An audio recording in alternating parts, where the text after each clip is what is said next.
Can I eat with you? The words dropped into the quiet hum of fine dining like a thunderclap. Sharp, small, and out of place, Nathan Cole looked up from his untouched dinner. In front of him stood a little girl barefoot, dirt-streaked, wearing a thin, tattered dress that barely clung to her bony shoulders. She couldn't have been more than 8. Her hair was knotted, her skin was dark and dry from exposure, and her eyes were exhausted. "I'm hungry," she said simply. "Please." Ugh. Before Nathan could respond, a voice from across the room snapped. "There's a vagrant in here. Someone call the cops." "I already did," another man muttered, holding up his phone. "This is a private establishment. Unbelievable." The Mercer Grill wasn't a place for sympathy. It was a shrine to wealth. No child like her had ever stepped through its doors unless they were on a cleaning crew. And now this girl had shattered the illusion of exclusivity in 3 words. Nathan stood slowly, not saying anything yet. He scanned the restaurant, eyes filled with judgment, fear, annoyance. He looked back at the girl. Still waiting. "What's your name?" he asked. She blinked, hesitant. "Maya." He pulled out the chair across from his and gestured. "Sit down, Maya." Gasps rippled through the dining room. "You can't be serious," the maitre d' stammered. "She's my guest," Nathan said. Before Maya could fully settle into the chair, the double doors at the entrance flew open. 2 police officers stepped in, eyes scanning the room. The one in front pointed. "We got a report of a minor trespassing." Nathan raised a hand. "She's not trespassing. She's here with me." The second officer furrowed his brow. "This your daughter?" "No," Nathan said, calm but unwavering. "But she's under my protection for now." One of the officers took a step forward. "Sir, if she's not family, we have to." Nathan reached into his inner jacket pocket and pulled out a leather card holder. "Cole, Nathan, you'll find I've donated to both of your precincts in the last 2 years. Please, give us a moment." The officers hesitated, exchanged glances. Then, after a tense beat, they backed off. "We'll wait outside, sir." As soon as they turned, a sudden click sounded from a corner booth. A young man in glasses lowered his phone with a grin. Within seconds he had typed, "Famous tech billionaire shares dinner with homeless girl at 5-star restaurant, altruism or publicity stunt," and hit post. The photo of Nathan standing over a barefoot black girl in the Mercer Grill went viral in under 6 minutes. Back at the table, Maya was holding the edge of the napkin like it was porcelain. She hadn't touched the bread. Nathan sat down and softened his tone. "It's okay. You're safe now." She looked at him. "You really don't want me to leave? I invited you, didn't I?" Her face relaxed a little. Nathan leaned forward. "Where are your parents, Maya?" She stared at her plate. "Gone." "Gone?" "There was a flood. Big one. Mama couldn't swim. Daddy tried to hold me above the water, but..." She trailed off. If this story moved you, take a moment to reflect on what it means to show kindness when no one else will. We'd love to hear your thoughts. Drop a comment below and share where you're watching from. And if stories like this speak to your heart, don't forget to like the video and subscribe to our channel for more powerful moments that remind us of our shared humanity. Nathan's throat tightened. "And now? I sleep under the highway. There's a bridge near the canal. It's dry most nights." He couldn't speak. For a moment, all the business meetings, contracts, and polished dinners meant nothing. His empire felt tiny compared to this child's raw, quiet pain. Then, his phone rang. It was Kara, his PR chief. "Nathan, what are you doing?" "I'm having dinner," he replied dryly. "Every network is calling. That photo is already on 5 blogs. People are divided. Some think it's beautiful. Others think you're using her for attention. You need to leave now or at least release a statement." He looked at Maya, now spooning soup gently into her mouth, careful not to spill. Her small hands trembled. She was trying not to eat too fast. "I'm not releasing anything," he said and hung up. Across the room, the judgment continued. A woman hissed, "He's ruining this place." A man whispered, "Is this performance art?" Nathan ignored it all. He pushed his plate toward Maya. "Try this salmon. It's good with the potatoes." She hesitated, then tasted a piece. Her eyes widened. "That's real fish?" He chuckled softly. "The realest." She ate, slowly, gracefully. Her manners were impeccable despite her situation. It wasn't hunger alone she carried, it was dignity. Nathan watched her for a long while. Then he leaned back and said aloud, as if to the entire room, "No one should have to ask for the right to eat." And with that, the world outside the restaurant kept spinning, phones buzzing, headlines flashing, but inside, at that quiet table, something profound had begun. Nathan didn't touch his food. He just watched Maya eat with quiet intensity, as if every bite she took was stitching something back together inside of him. She ate slowly, savoring everything, eyes flicking between the plate and Nathan's face, like she still expected someone to yank her away at any moment. But no one did. The police remained outside. The maitre d' stood near the kitchen, lips pressed thin, unwilling to cause further scene. From the bar, 2 guests left in disgust. One muttered loud enough for others to hear, "This place is going downhill fast." Maya didn't notice. She was too focused on the food and on the warmth, not just of the soup, but of the space. Her tiny hands wrapped around the cloth napkin as though it were spun gold. Nathan leaned in, trying to ease the tightness in his chest. "How long have you been out there, under the bridge?" She paused. "Since July, after the storm. You've been on your own all that time?" Maya nodded. "Some days I see other kids, but they don't stay long. Some adults come and go. I just stay quiet so nobody bothers me." Her words came without drama, no hint of victimhood, just facts, told by a child who had no space left for illusions. He asked, "How do you eat?" She shrugged. "Sometimes I ask for scraps. Sometimes I find food behind grocery stores. Not meat, though. I got sick once." Nathan looked down, jaw clenched. He'd sat in meetings with world leaders. He'd negotiated deals worth billions. But none of that prepared him for this, listening to a child describe survival as if it were just another school subject. The waitress returned with a second bowl of soup. Hesitant, Nathan nodded, motioning for her to set it down beside Maya. "Thank you." She placed it gently, then said under her breath, "My grandma grew up in a camp during the war. She would have wanted me to say, 'Thank you, sir.'" Nathan offered a small smile. "It's not me you should thank." The waitress turned to Maya. "Enjoy, sweetheart." Then she slipped away. Maya glanced at Nathan. "Is it okay to have seconds? You can have as much as you want." She beamed, a smile so radiant it knocked the breath from his lungs. Just then, Nathan's phone vibrated again. He ignored it. Then it buzzed again twice. He sighed, pulling it from his jacket. Kara, his PR chief, had texted, "It's gone national. Fox wants a statement. NYT reaching out. Comments are split. This could affect your board votes." Another message followed seconds later. "Trending number, Maya and the millionaire. You need to address this." Nathan stared at the screen, then slowly placed the phone face down. "You're famous now," he told Maya with a gentle smirk. She tilted her head. "Is that good or bad?" "Depends on who you ask." She picked at the bread roll, then asked, "Are you in trouble?" "Maybe a little." Maya's face tightened. "Because of me?" "No," Nathan said quickly. "Because of people who think kids like you don't belong in places like this." She blinked. "I didn't mean to break rules. I just wanted to stop being hungry." Nathan let out a slow breath. "You didn't break any rules. They were broken before you got here." Outside, more camera flashes popped. A second news van parked across the street. The maitre d' approached, voice low, trying to remain professional. "Mr. Cole, perhaps we could move you and the child to our private lounge. It's more discreet."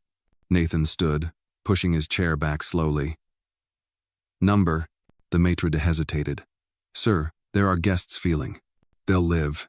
Maya stood, clutching the napkin in her hand like it was a treasure. "Are we leaving?"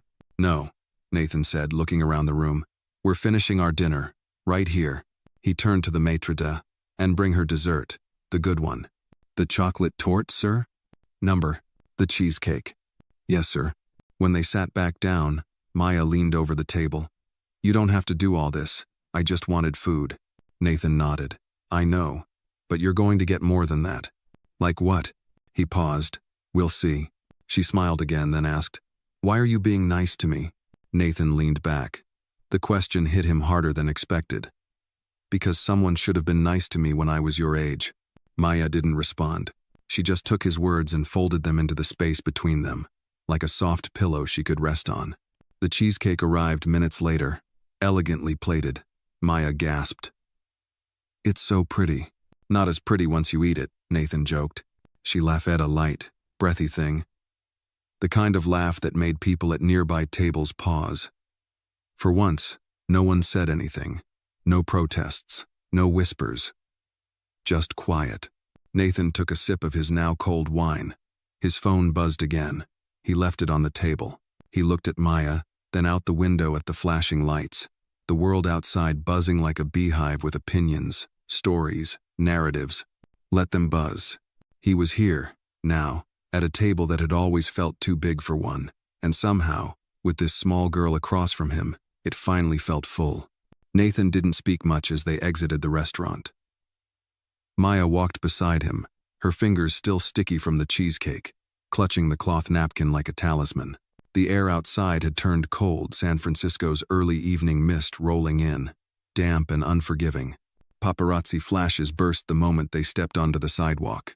Reporters called out, voices overlapping. Mr. Cole, was this a publicity stunt? Is she really homeless? Or just part of your next foundation pitch? Who is the girl? Are you adopting her? Nathan didn't stop. He shielded Maya gently with his arm and walked her toward his car. His driver, Max, stepped out quickly, opening the rear door without question. Maya climbed in, blinking at the leather seats, the scent of pine and polish. Nathan followed and slammed the door behind him. As the car pulled away, Maya sank back, wide-eyed. This is like a spaceship, she whispered. Nathan smiled faintly. It just has seat heaters. She ran her hands over the soft upholstery. Smells like flowers. He watched her with a heavy heart. You warm enough? She nodded, still gripping the napkin. It's mine, right? Of course it is. They drove in silence for a few blocks. Maya pressed her nose to the window, watching the world blur by. Then she asked quietly, "Where are we going?" "To my place," Nathan said. Maya stiffened slightly. "I don't have to stay. I can sleep under the bridge again. I know how to be careful." Nathan's chest tightened. "Number, you don't have to go back there. I don't want to be a bother." You're not." She stared at him, trying to gauge if he meant it. He did. 20 minutes later, they reached the entrance of Nathan's building, an upscale tower overlooking the bay. The doorman gave a slight nod, though his eyes briefly flicked to Maya. Nathan didn't miss it. Inside the penthouse, the floors glowed with soft lighting. Glass walls revealed the glittering cityscape. Maya stepped in, frozen. "This is your house?" "It's one of them." She tiptoed in like she might set off an alarm. Nathan set down his keys. "You can wash up. The guest bathroom is over there. Take your time." She disappeared down the hall. Nathan exhaled. He rubbed his temples, then walked to the bar, poured himself a finger of scotch. He didn't drink it. Instead, he looked out the window, watching the distant lights from the Bay Bridge. He didn't plan any of this. He only meant to give her dinner. But now, with the headlines exploding and the ache in his chest growing heavier, he knew something had shifted permanently. His phone buzzed again. This time, he picked it up. "Kara, I know you're mad," she said before he could speak. "But we're in damage control. The photo's now on CNN and HuffPost. Hashtags are trending. Some investors are calling your intentions reckless." Nathan stared at the skyline. "Are they? Look, if you're really helping her, then say that. Just let me script something. You don't have to lie, just frame it." "I'm not framing a child. I'm trying to protect your reputation." There was a pause. Nathan said softly, "If they care more about optics than the fact that an 8-year-old is sleeping under a bridge, maybe I'm working with the wrong people." Kara sighed. "I'll tell the board you're unavailable for statements." "Thanks." He hung up. Maya reappeared, wearing one of his oversized t-shirts. Her hair was damp. She looked smaller now, even more fragile in the vast space. "Bathroom's big enough to sleep in," she said. He chuckled. "You hungry again?" She shook her head. "Just tired." Nathan showed her to the guest room plush carpet, a bed with layers of pillows, a small bookshelf. Maya stood at the doorway, hesitant. "You don't have to stay if you're scared," he said gently. "I'm not scared," she said, then added, "just not used to doors." He left the door cracked, just in case. "If you need anything, I'm down the hall." She climbed into the bed like it might vanish. Under the covers, she whispered, "Do you always eat alone?" Nathan hesitated. Lately, yeah. She nodded. Me too. He stood in the doorway a moment longer. Good night, Maya. Night, Mr. Nathan. He returned to the living room, sank into the couch. Outside, the city pulsed on, unaware of the quiet revolution happening in his heart. And for the first time in years, he didn't feel alone. Not entirely. Nathan woke early, before the sun rose over the bay. For a few moments, he simply lay there, unsure whether the events of the night before had been real or imagined. The silence in the penthouse was different, not empty gentle, as if the walls themselves were holding their breath. He slipped out of bed, padded barefoot into the kitchen, and started the coffee machine. As it hissed to life, he glanced down the hallway toward the guest room. The door was still slightly ajar. He walked over, careful not to make noise. Inside, Maya was curled under the blanket, only her small face peeking out. Her chest rose and fell steadily. On the nightstand, she had neatly folded the cloth napkin from the restaurant and placed it beside a cup of water. He smiled faintly, heart tightening in that quiet, aching way he hadn't felt in years. He turned to leave but accidentally bumped a side table. A book toppled. Maya stirred. She sat up quickly, eyes wide. I'm sorry, I didn't mean to.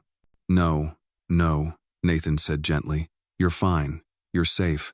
Maya blinked, the sleep still clinging to her voice. I thought maybe it was a dream. It wasn't. She rubbed her eyes. You have food here? He chuckled. I have a little. Within 15 minutes, Maya was at the kitchen island, legs dangling off the tall stool. Nathan made scrambled eggs and toast, slicing up strawberries into a white porcelain bowl. She ate with quiet gratitude, like she didn't want to disturb the peace of the morning. As she reached for another piece of toast, she looked up at him. Is it okay if I stay a little longer? Nathan hesitated, but only for a moment. You can stay as long as you need, she smiled, a full, unguarded smile. Then, suddenly, her face changed. She looked over his shoulder. The television, muted but still broadcasting, displayed a split screen. One side showed Nathan escorting Maya from the Mercer grill, the other a talking head mouthing rapid analysis. Nathan picked up the remote and turned up the volume just in time to hear. Raises questions about motive. Is this a billionaire's act of kindness, or a carefully staged media moment? What does it say about our culture that an act of basic decency causes such division? He muted it again. Maya asked quietly. Am I bad news for you? No, he said. The news is just bad at knowing what matters. His phone buzzed. He picked it up, ready to ignore it, but paused at the name. Rosa Ramirez. She was a former colleague. Years ago, Nathan had met her when volunteering at a youth shelter, back before the IPOs and international interviews. Rosa had run the kitchen with tough love and endless patience. He answered, Rosa? Her voice was firm. I saw the news. I figured you might. You got room for another opinion? Always. You're not crazy, Nathan, she said. But if you're serious about helping this girl, you can't just feed her. You need to prepare for the storm. He looked over at Maya, who was now pushing her strawberries into a smiley face on the plate. She's been living under a bridge, he said quietly. I know. I did some checking. That part of town there have been reports of kids disappearing, taken. No one cares. No one listens. Nathan's grip tightened on the phone. She's lucky you found her. But now she needs more than luck. I'm not letting her go back there. Then you need to build a plan. Legal, safe, secure, and keep the press out of it before they twist her into a narrative. I hear you. Rosa paused. I can help. Hey, ex-Khalid. Thank you. After the call, he walked back to the kitchen. You okay? Maya asked, licking jam off her finger. I'm okay. Do you feel okay? She nodded. This is the best day I ever had. Nathan leaned against the counter. Maya, would you be open to talking to someone? A friend of mine. She works with kids, helps them feel safe. Maya looked hesitant. Like a doctor? Number more like. Someone who listens. You get to say yes or no to everything. She thought about it. Okay, as long as she's nice. She's very nice. Later that afternoon, Rosa arrived. She brought with her a canvas bag full of games, art supplies, and a calm that filled the room. Maya took to her quickly. and soon the two were sitting cross-legged on the living room floor, drawing with colored pencils. Nathan stepped into his office, giving them space. He turned on his laptop and was met with a flood of emails. Media inquiries, legal notices, investor concerns. A message from the school board where he served as a trustee. "We request a meeting to address public perception." He closed the lid. Rosa came in an hour later. "She's bright, guarded but open. You did the right thing." Nathan asked, "What now?" "She needs stability, not just shelter. School, healthcare, someone who won't disappear." "I want to do it."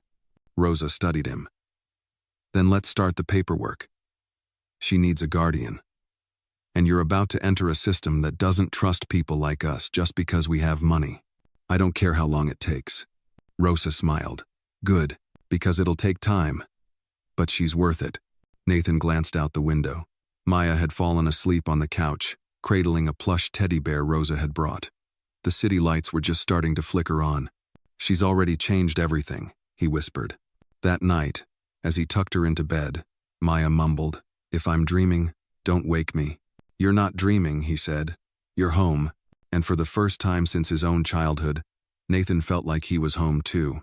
2 days later, Nathan sat in a cold, windowless room inside the Department of Child Welfare. The overhead lights hummed faintly. Across from him sat a woman with a navy blazer and a face that had long forgotten how to soften. "Mr. Cole," she said, adjusting her glasses, "you're applying to become temporary guardian of a minor you met 4 days ago at a restaurant." Nathan leaned forward. "Yes. Do you understand how irregular that is?" "I understand it's not common, but that doesn't make it wrong." She flipped through her tablet. "You have no parenting history. You live alone. You work 80 hours a week. You've had public scrutiny for your business decisions. And now, there's a national spotlight on you because of a viral photo. Do you see why we have concerns?" Nathan nodded slowly. "I understand your concerns. But none of that disqualifies me from loving and protecting a child." The woman paused. It was the first real pause she'd given him. "She's been interviewed by our team," she said. "Her story checks out. Homelessness, the flood, no known relatives, no current guardianship claim." Nathan's jaw tightened. "She was living under a bridge, and no one noticed. Unfortunately, she's one of many. That's the problem." The woman sighed, then tapped her screen. "Our next step is a home visit, background check, psychological evaluation, financial review. If you're serious, it won't be easy." "I'm not looking for easy." "Good, because the system doesn't offer that." Later that afternoon, Nathan picked Maya up from the children's center where Rosa now brought her during the day.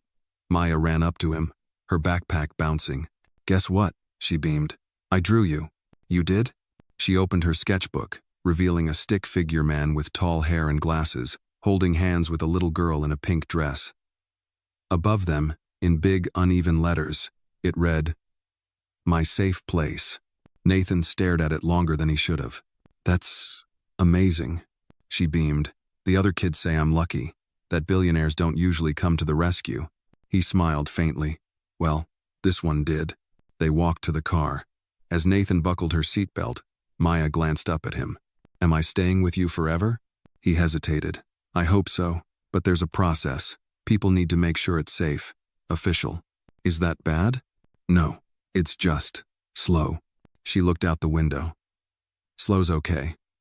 I waited through 100 cold nights. I can wait a few more." The next few days became a strange blend of normalcy and chaos. Maya settled into the penthouse as if it had always been hers, claiming corners, discovering how to make hot cocoa, naming the plants. But outside, the media storm grew louder. Nathan's name appeared on news tickers, headlines twisting the narrative daily. "Billionaire's new cause, a homeless child or political theater." One op-ed even suggested Maya was a prop. Nathan ignored it all. His focus was paperwork, interviews, home inspections. Rosa helped navigate the legal maze. Nathan hired a child advocate. Every night, he read Maya to sleep stories about brave girls, kind monsters, and quiet heroes. One evening, as Maya painted in the living room, Nathan sat across from Rosa, reviewing forms. "She's changing you," Rosa said. Nathan looked up. "How do you mean?" "You used to talk like life was a boardroom. Measurable, profitable. You don't anymore." He glanced at Maya, her fingers stained with watercolor. I don't care about metrics now. I care if she laughs. Rosa smiled. Then you're on the right track. The doorbell rang. Nathan opened it to find a tall man in a gray suit, badge visible. Mr. Cole, I'm Agent Riley, Child Protection Compliance Division. We need to talk. They sat in the office. Riley opened a folder. We've had complaints. Some anonymous. Allegations that Maya may be in emotional distress due to sudden media exposure. That she's being used as a branding tool. Nathan leaned back. Let me guess, investors with shaky ethics? Riley didn't blink. We take all concerns seriously. I'm here to assess the environment. Nathan gestured around. See for yourself. Riley stood, moved room to room. He noted the child-friendly setup's coloring supplies, a bookshelf, a small art desk. In Maya's room, he paused. On the wall hung her newest drawing, Nathan, Maya, and Rosa, under a house with a giant sun overhead. The caption read, "No more bridges." When Riley returned, he softened slightly. She calls you her safe person. Nathan swallowed. That's what I want to be. We're not done, Mr. Cole, but it's a good start. That night, as Nathan tucked Maya in, she asked, what happens if they say no? He brushed her curls back gently. Then we fight. Like in court? Yes, and with truth. With every bit of kindness we've built here. She nodded, then whispered, I think Mom would like you. Nathan froze. You think so? She always said, kind people shine. You shine, even when you don't smile. He sat beside her until she drifted off. Her small hand curled in his, and for the first time in years, Nathan felt something unfamiliar. Not power, not control. Faith. Nathan hadn't stepped into the corporate boardroom in weeks. His company, Cole Tech Industries, had been operating under the steady hands of its interim executives. But today, he had no choice. The board had demanded his presensino for a financial update, not for a quarterly report, but to address reputational concerns. He arrived wearing a navy suit, tieless, his eyes a little tired but steady. The glass walls of the conference room framed a sweeping view of the bay. The sun was out, but the atmosphere inside was cold, sterile, tense. 12 board members sat in silence as he entered. Some offered nods, most did not. Diane Mercer, the board chair, spoke first. Nathan, thank you for coming. He sat at the head of the table, resting his hands lightly on the polished surface. Let's get to it. A man named Bradford, always eager to stir the pot, jumped in. We've received investor complaints, media inquiries, and internal memos questioning whether your recent activities align with the values of this company. You mean helping a homeless child? Nathan asked, voice calm. We mean exposing the company to controversy. The narrative has taken on a life of its own. And what narrative would you prefer? Nathan asked. That I ignore a child in need because it's safer for quarterly reports. Diane leaned forward. Nathan, this isn't personal. It's procedural. You're the face of a multi-billion-dollar enterprise. Every action you take reflects on us. Nathan stared at her. Then I hope it reflects something good. Bradford spoke again. Some shareholders are calling for your temporary resignation. A beat of silence. Nathan inhaled. I founded this company. Built it from nothing. And I've spent 2 decades making sure it stood for more than profit. No one's denying that, Diane said softly. But things have changed. The spotlight is shifting. You're not just a CEO now, you're a symbol. And symbols polarize. He stood slowly. Let me make it easy for you. If protecting a child from the cold is polarizing, then maybe I've been building the wrong kind of empire. He turned to leave. Diane called after him. Nathan, this could hurt you. He paused. Number, what would hurt is doing nothing. Later that evening, he picked Maya up from the center. She was on the swings, pushing herself gently, hair blowing in the wind. When she saw him, she jumped off and ran toward him, backpack bouncing. Guess what? She said, breathless. We're doing a class project about our heroes. I picked you. Nathan blinked. Me? Yeah. Mrs. Collins said we could write about anyone who made us feel safe or strong. He smiled. What'd you write? She pulled out a folded sheet of paper from her pocket, worn and creased. In crooked letters, it read, My hero is Nathan, because he sees me. He didn't walk past. He knelt beside her, emotion catching in his throat. "You're my hero too, Maya," she giggled. "You don't need saving." Sometimes we all do. Back at the penthouse, Rosa was waiting. She had that look, the one Nathan had come to recognize. News. She handed him an envelope. "Court date's been set." He opened it. "Custody hearing, 2 weeks. They'll be tough. They'll dig. They always do. I'll be ready." Rosa hesitated. "There's something else." A reporter tracked down Maya's old neighborhood. Someone who knew her father is talking. Nathan's brows furrowed. "Who?" "A former neighbor. Claims Maya's father might still be alive." He sat down. "That can't be right." Rosa lowered her voice. "We don't know yet. It could be noise. But the courts will look at it. If he's alive, he has parental rights." Nathan looked down the hallway. Maya was in her room, humming softly, coloring. She said he left before the flood. Abandoned them. That may not matter legally. He was quiet for a long time. Then, "I'm not losing her." Rosa nodded. "Then we fight harder." That night, Nathan found Maya asleep on the couch, her sketchpad beside her. He gently lifted her, carried her to bed. As he tucked her in, she murmured, "Don't let them take me." His heart broke. "I won't," he whispered. "I promise." He sat by her side until the sky turned indigo, his mind racing through contingency plans, legal briefs, media strategies. But beneath all the noise, one truth kept rising. This wasn't about reputation anymore. It was about family. It started with a knock at the door just after noon. Rosa opened it and found herself face to face with a man in a faded leather jacket and sun-wrinkled skin. His eyes were cautious but alert. In his hand, a crumpled folder. "I'm looking for Nathan Cole," the man said. Rosa studied him. "Nama?" "James Holloway." Her heart skipped. "Maya's father?" He gave a hesitant nod. "I saw the news, saw her face. I wasn't sure, but I think I know it's her." Nathan was in his office when Rosa brought James in. The man stood awkwardly, holding the folder like a shield. Nathan rose slowly from his chair, shoulders stiff. "She said you left," Nathan said evenly. James's face tightened. "I didn't mean to. I wasn't right in the head. Drinking. After her mama died in the flood, I fell apart. I didn't think I could protect her.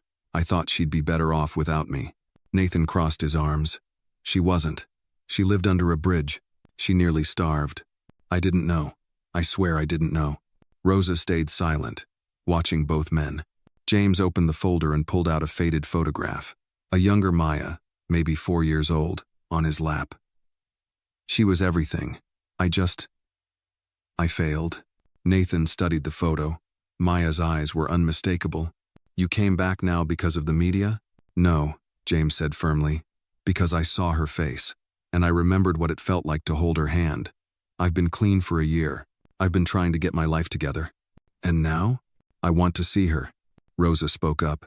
"That's not simple. There's a custody hearing. You'd need to file for parental rights." "I don't want to take her away," James said quickly.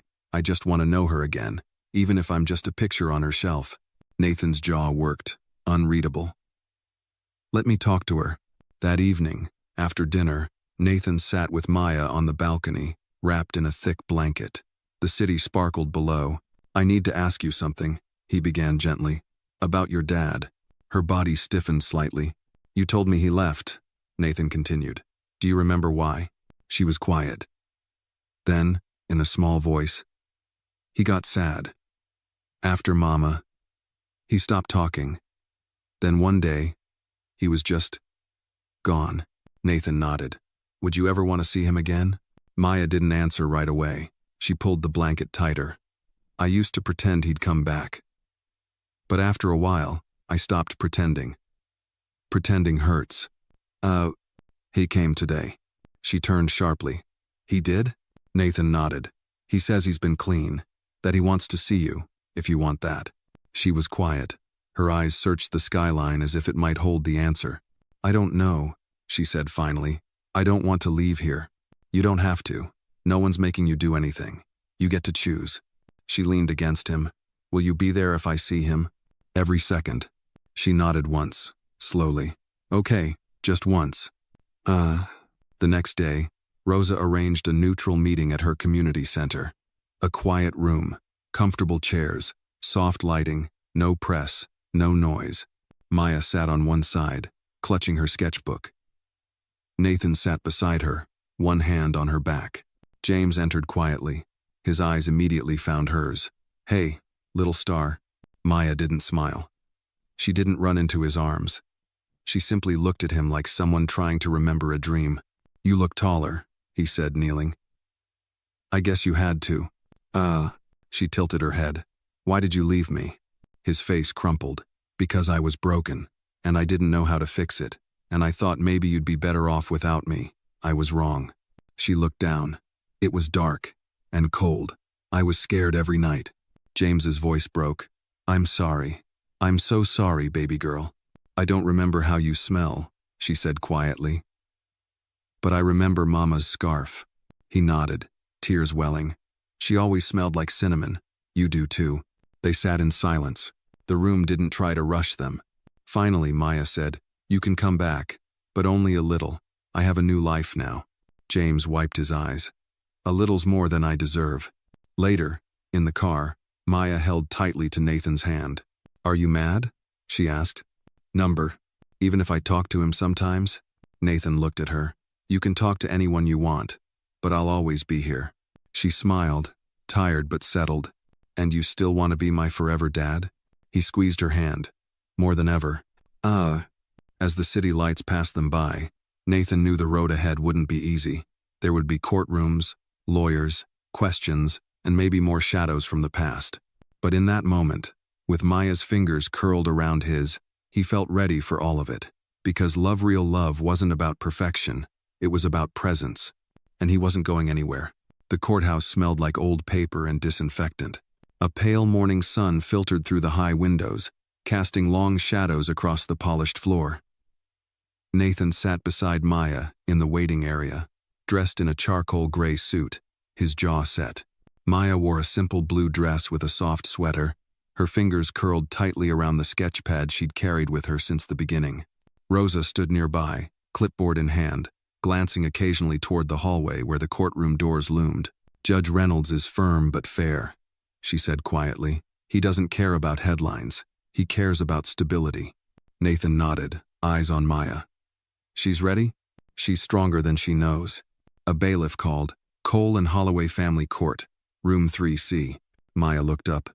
"Do I have to talk?" Nathan knelt beside her. "Only if you want to, but I'll be there the whole time." She nodded once, small and determined. Inside the courtroom, the air was hushed, heavy with anticipation. Judge Reynolds, an older man with sharp eyes and a tired face, sat behind a bench cluttered with case files. To his right, a court clerk typed briskly. To his left, a guardian ad litem, a woman named Harper, sat, with a thick folder in her lap, studying everyone in the room.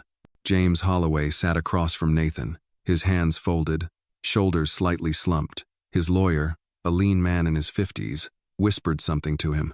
James gave a brief nod but kept his eyes on Maya. The proceedings began. Judge Reynolds spoke, voice even. "We are here to consider a petition for temporary legal guardianship filed by Mr. Nathan Cole, on behalf of the minor, Maya Holloway. Also present is Mr. James Holloway, the child's biological father, seeking acknowledgement of parental rights." He looked up, gaze firm. "This is not a trial. It is a hearing to determine what best serves the welfare of the child." The room held its breath. Nathan's attorney began by presenting a timeline: Maya's rescue, her physical and psychological evaluations, Nathan's suitability as guardian, and the efforts he had made to create a stable home. Letters of recommendation were submitted. Rosa testified briefly, her voice unwavering. "She wasn't just given shelter," Rosa said. "She was given dignity, a place to grow, not just survive." Then came Harper, the court-appointed evaluator. "I visited the Cole residence twice," she said.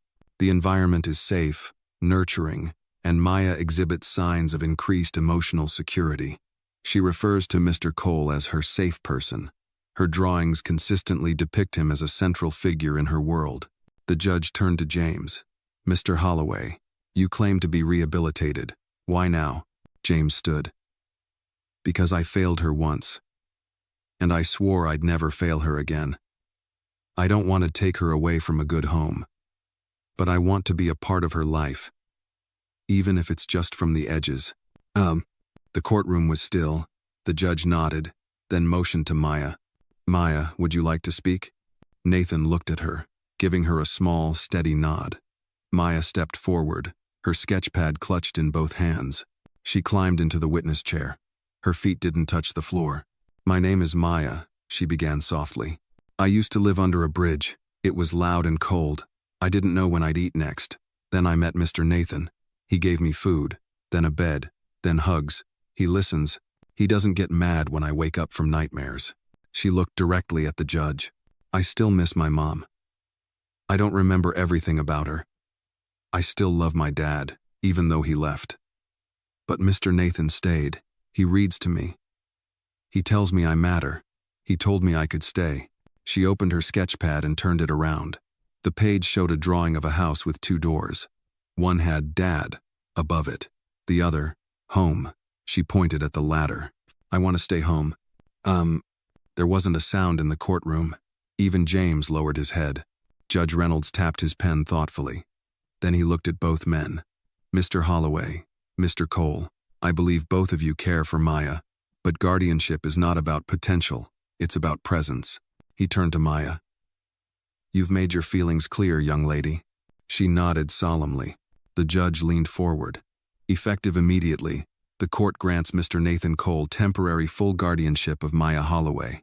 Mr. Holloway, you are granted supervised visitation under conditions to be determined. James blinked hard, nodded once, slowly. Thank you. Maya smiled faintly. The gavel fell. Afterward, outside the courthouse, Maya clutched Nathan's hand. Is this forever? It's the beginning of forever, he said. Reporters shouted questions as they stepped into the sunlight. Nathan didn't answer. He simply bent down, lifted Maya into his arms, and carried her past the cameras not as a symbol, but as a father. For the first time, she didn't hide her face, and he didn't look back. In the days after the hearing, the world outside moved on with its noise and new scandals, fresh headlines, shifting stock prices. But inside Nathan's penthouse, the air had changed. It felt softer, warmer, like a space finally lived in. Maya's laughter now echoed in the halls. Her sketchbooks lined the shelves. Her stuffed giraffe sat proudly beside the couch pillows. Nathan had even installed a chalkboard wall in the hallway so she could draw whenever inspiration struck. On one particularly gray morning, Nathan stood by the kitchen island, sipping his coffee as Maya concentrated on writing something at the dining table. What are you working on over there? He asked. A letter, she said, tongue slightly between her lips. To who? To me, she replied, then looked up and grinned. But future me? He chuckled. Can I read it? Not yet. It's still becoming. Nathan watched her for a moment, marveling at how different she looked now, still small, still fragile in some ways, but there was strength in her shoulders, light in her eyes. Later that afternoon, Rosa stopped by with a large manila envelope. Paperwork, she said, all signed. You're officially her legal guardian for the next year. After that, we apply for permanency. Nathan opened the envelope and looked at the stamped forms. For a moment, he didn't say anything. He just held the weight of it all in his hands. She's made this place her own, Rosa said, glancing around at the chalkboard wall and the framed drawings. So have you. She made it feel like a home, he replied. That evening, Nathan and Maya curled up on the couch with popcorn and a documentary about sea turtles. Halfway through, Maya asked, do turtles ever get adopted? Nathan paused. In a way, yeah. Some people rescue them, care for them, and then set them free when they're ready. She thought for a moment. I don't want to be set free yet. You won't be, he said, brushing a curl from her forehead. You're not a turtle. You're my girl. She rested her head on his arm, and within minutes, she was asleep. Nathan sat there in the dim glow of the screen, the soft rise and fall of her breath against him, and felt a peace deeper than any stock market success or gala applause had ever given him. But the peace didn't last long. The next morning, as he checked his email, a subject line jumped out. Urgent. Maya's story unauthorized documentary in production. He clicked it. A media company had announced an upcoming special titled The Girl Under the Bridge, The Untold Story of Maya Holloway. It included leaked photos, partial interviews with people from Maya's old neighborhood, and an anonymous source claiming Maya was being used as a publicity tool by a billionaire. Nathan swore under his breath. He called Rosa. "I saw it," she said before he could speak. "I'm already looking into the source. It's likely someone from the shelter she passed through. They're twisting it." "She's just a child," he said. "She's not a headline." We can file a cease and desist, but it won't stop the whispers. If this airs, it could drag her past through the mud again. We have to be ready." Nathan looked down the hallway, where Maya was singing softly to herself, building a fort out of pillows and blankets. "She can't know. Not yet," he said. "Let her have this moment." 2 days later, Nathan appeared unannounced at the production company's office. E war notier no entourage. Just him, a folder of legal documents, and eyes that no longer cared about diplomacy. "I'm here about the documentary," he told the receptionist.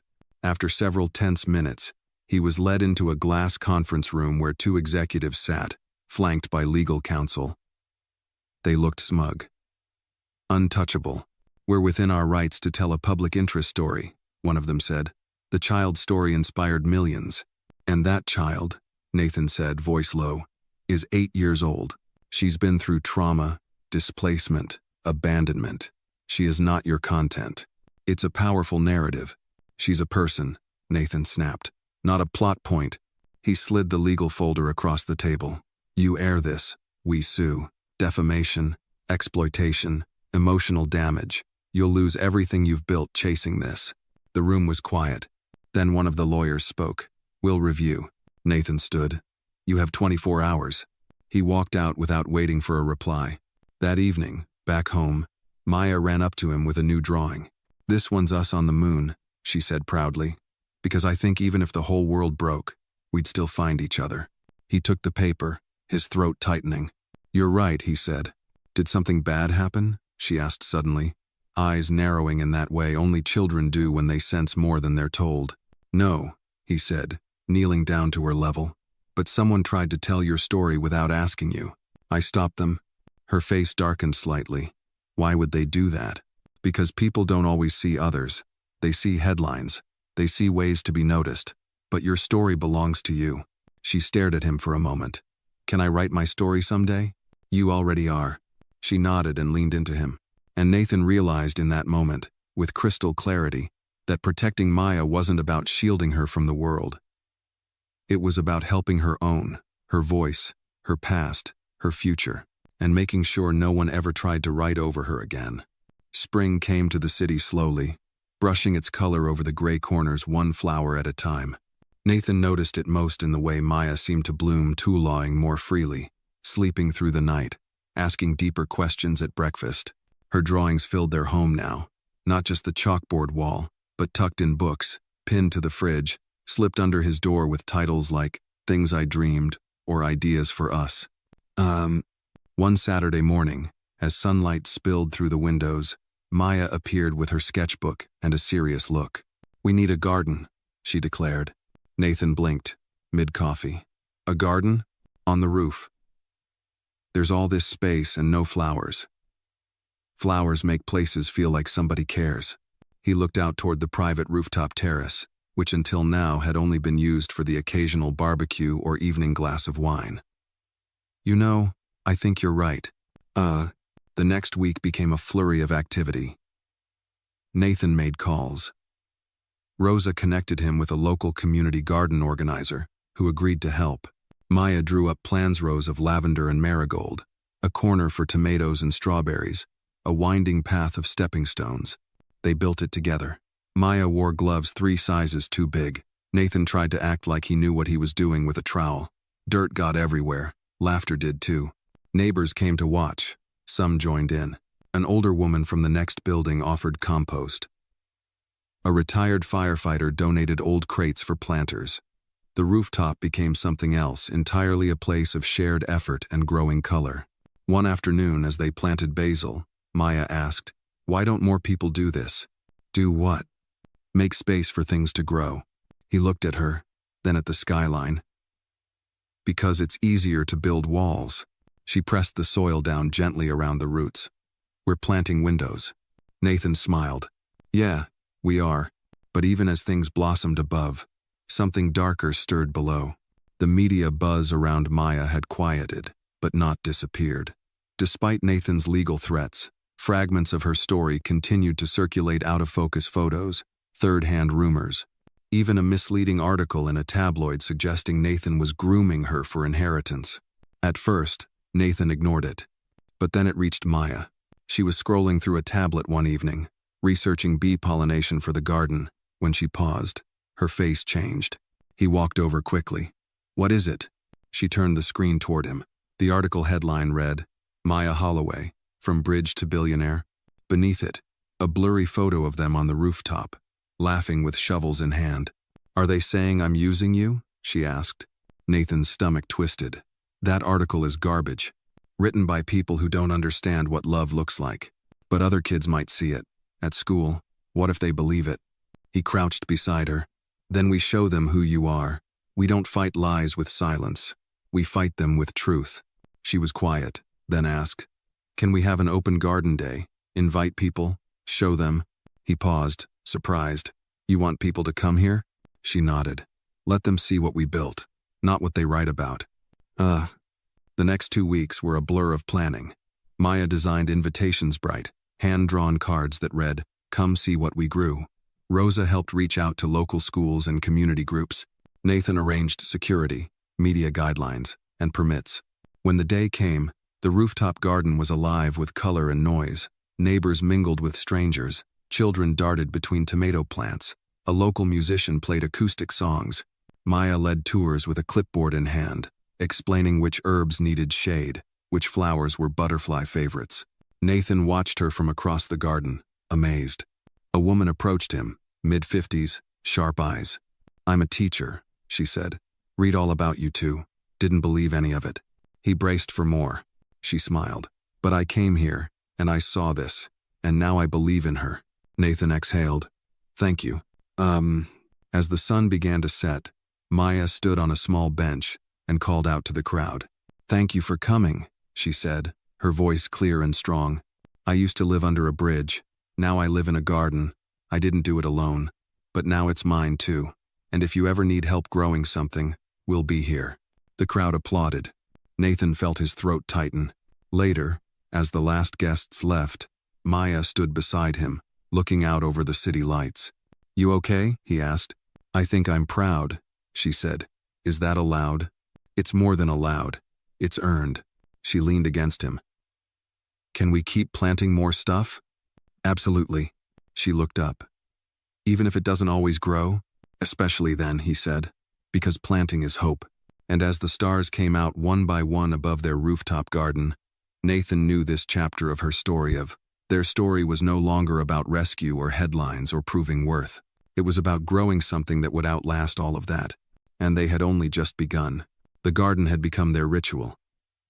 Every morning, before emails and meetings, before school and traffic, Nathan and Maya stepped onto the rooftop and greeted their plants like old friends. Maya named each flower, spoke to the strawberries as if they were toddlers, and scolded the basil for getting too wild. One crisp April morning, she paused while watering the marigolds. Do you think Mom would like this place? Nathan looked up from trimming the rosemary. I think she'd love it. Maya was quiet for a moment. Then she said, Sometimes I forget her face, and I hate that. He put down the clippers. That doesn't mean you loved her any less. Memory's funny. It holds what we need, even if we can't always see it. She nodded, but her face was distant. That afternoon, after Maya left for school, Nathan sat alone on the terrace, turning over something in his mind. He pulled out his phone and dialed Rosa. I've been thinking, he said, about adoption. There was a pause. You're ready? She asked gently. I don't know if I'm ready, he said, but I know I can't imagine life without her. I want her to know permanently that this isn't temporary, that I'm not going anywhere. You know it's another legal process. Home study again. Psychological evaluations. Court appearances. I know. She'll need to be asked. I will. I want to do it right. That evening, after dinner, Maya sat at the kitchen counter, drawing a map of an imaginary island where the flowers talked and clouds were made of cotton candy. Nathan approached slowly, his hands tucked into his pockets. "Hey," he said, "can I ask you something important?" She looked up, curious. "You know how we've built this life together? The garden, the breakfasts, the hugs." She nodded. "I was thinking, maybe we could make it official, legally, forever." Her eyes widened. "You mean, adoption?" "Yes." There was a beat of silence. "Will my name change?" she asked. "Only if you want it to." She smiled, then looked at her drawing. "Can I still be Holloway?" "Of course." She paused. "But I'd like to be Maya Holloway Cole. Is that okay?" Nathan felt something crack open in his chest.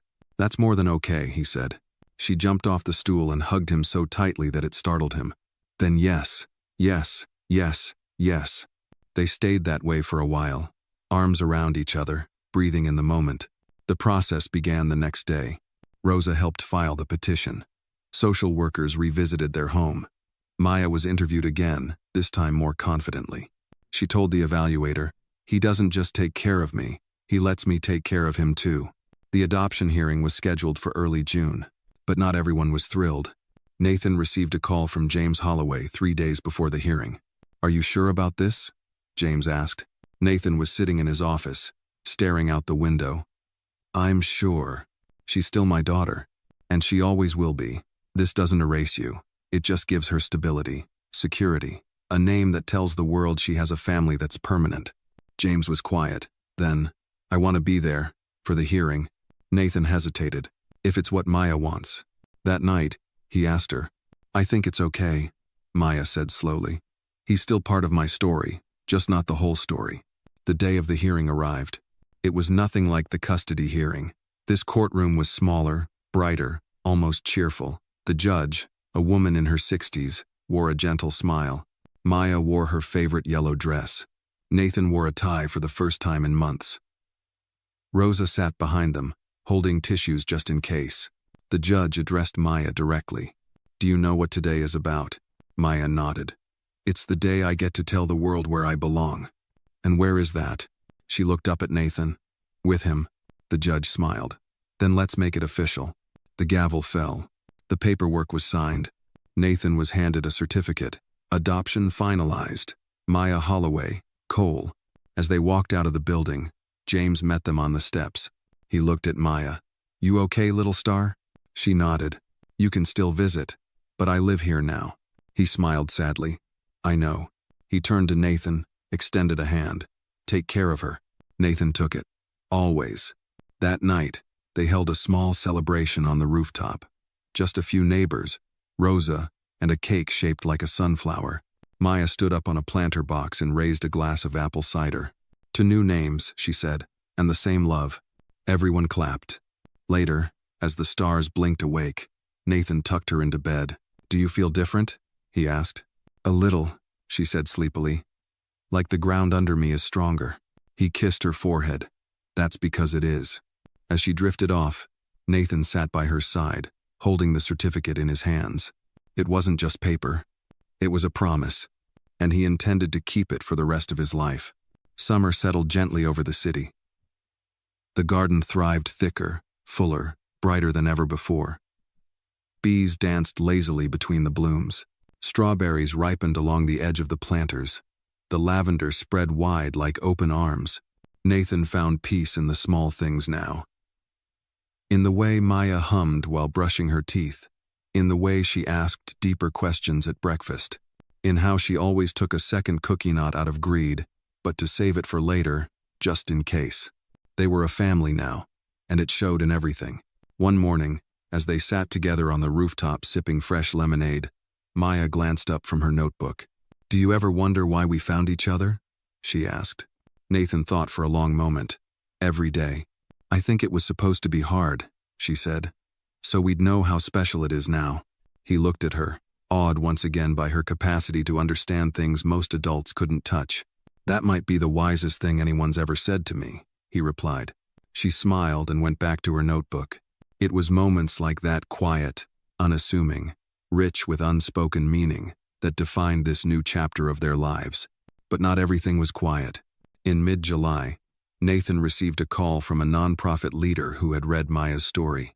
They were launching a new initiative, Bridges to Roots, aimed at building transitional homes for homeless children, particularly those aging out of foster care. They asked if Nathan would consider becoming a founding donor, and maybe even the face of the campaign. He hesitated.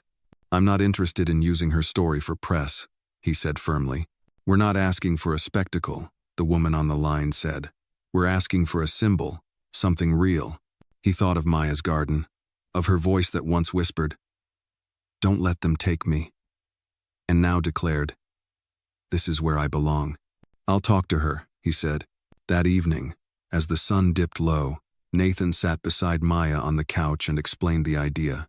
"They want to build places for kids like you." Before we met, she tilted her head. "You mean a place that feels like a garden, even if it's just walls?" "Exactly," she thought. "Can we visit one first? Before you say yes?" Of course. 2 weeks later, they visited a shelter on the south side, clean, underfunded, but run by people who cared. Maya sat with a group of younger kids, telling them stories about the garden, showing them photos. One girl asked, "Is that your dad?" Maya looked at Nathan and smiled. "He's my forever." The decision became easy after that. Nathan donated the initial seed money. He appeared in a video briefly, simply speaking not as a billionaire, but as a father who had witnessed what stability could do for a soul. Maya's drawing of a blooming rooftop garden became the logo for the campaign. In 3 months, they raised over $4 million. But the most powerful moment came during the ribbon cutting of the first facility. Maya stood before a crowd of donors, press, and families, holding her speech with both hands. "I used to think I was just lucky," she began, "like a raindrop that fell into the right puddle. But then I realized I grew because someone made room for me. They didn't just give me shelter, they gave me roots. And I think every kid deserves a place where they can stop running." She paused. "So we built one, and this is just the beginning." The applause was thunderous, but what mattered more was the silence that followed, the kind of silence that meant people were listening, really listening. Afterward, as Nathan helped Maya down from the podium, she looked up at him. "Did I sound too grown up?" "No," he said. "You sounded like someone who knows exactly who she is." That night, back at home, she pulled out the letter she'd once written to her future self. "Can I read it to you now?" she asked. He nodded. She opened it carefully and began. "Dear me, you were scared once, but you're not anymore. You have a garden now, and someone who stayed. Don't forget how dark it was, but don't let it stop you from walking in the sun." Her voice trembled slightly on the last line. "You're not broken, you're blooming." Nathan wiped his eyes. "That's beautiful." She leaned against him. "I think I'm ready to write another one. For someone else." "Who?" "Another kid who thinks they'll never be found." He kissed the top of her head. "Let's help them find their way." And as the stars unfolded above their rooftop garden, Maya Holloway Colianse, invisible, once unheard, sat with her father in the quiet joy of everything they had built together. Not out of luck, but out of love, out of roots, and the promise that no one would ever be forgotten again. The story of Maya and Nathan teaches us that healing doesn't always come in grand gestures. It grows quietly, like a garden, with care, patience, and love. It reminds us that every child deserves not just shelter, but belonging, not just survival, but a place to bloom. In a world quick to judge and slow to listen, this story is a call to see the unseen, to offer presence over pity, and to understand that sometimes the greatest acts of justice are done not in courtrooms, but in living rooms when someone chooses to stay.